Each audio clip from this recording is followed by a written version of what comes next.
جب کوئی ہمیشہ آپ کے دماغ میں بغیر کسی رابطے کے ہو تو اس کا مطلب ہے کہ وہ بھی آپ کے بارے میں سوچ رہا ہے۔ پتہ ہے محبت کیا ہوتی ہے؟ جب آپ جاتے کو روکنے کے لیے رو دو اور وہ انسان اپنے سارے فائدے چھوڑ کر آپ کے پاس رک جائے۔ آج کا انسان دولت کو خوش نصیبی سمجھتا ہے اور یہی اس کی بد نصیبی کا ثبوت ہے۔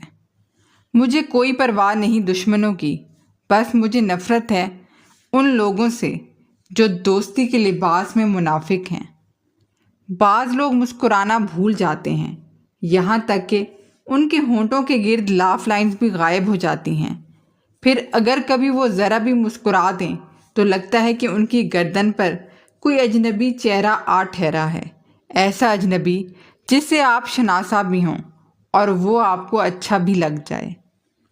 زندگی میں ملتا بہت کچھ ہے، مگر ہم اس کا حساب رکھتے ہیں جو نہ مل سکا۔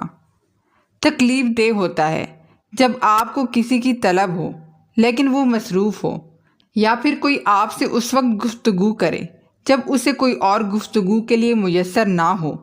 دونوں صورتوں میں آپ تنہا ہی ہوتے ہیں اور لب سلے ہوئے۔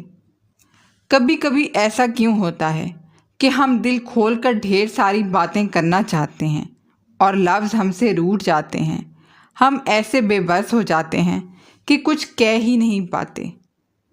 اطمینان اگر دولت میں ہوتا تو سکون کبھی سجدوں میں میسر نہ ہوتا۔ کچھ آزمائشیں اور مشکلات ایسی بھی ہوتی ہیں جن کے ختم ہونے پر انسان کو احساس ہوتا ہے کہ وہ زحمت نہیں رحمت تھی۔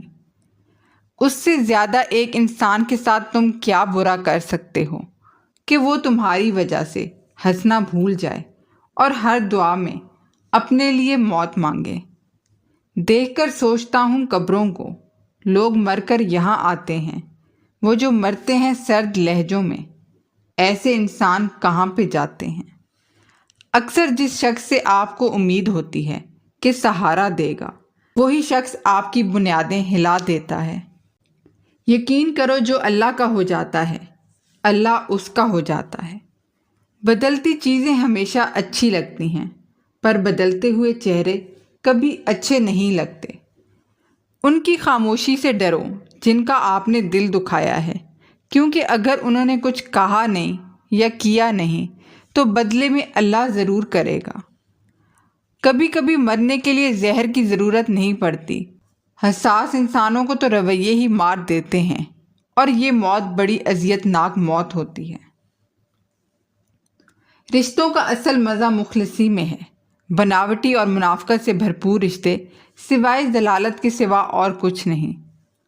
مرد اس عورت کو دن رات مس کرتا ہے جو عورت مرد کی دسترس میں نہیں ہوتی، کسی اور کے نکاح میں چلی جاتی ہے۔ عورت محبوب کو ملاقات سے روکتی ہے تو اس کا مطلب یہ نہیں کہ وہ ملنا نہیں چاہتی، بلکہ وہ اس لیے کہتی ہے کہ ان کے خوبصورت رشتے کو کسی کی نظر نہ لگ جائے، کوئی اسے چرا نہ لے۔ اسے کھونے کا حوصلہ نہیں ہوتا، اس میں تب تک وہ اسے چھپائے رکھتی ہے جب تک نکاح قائم نہ کر لے۔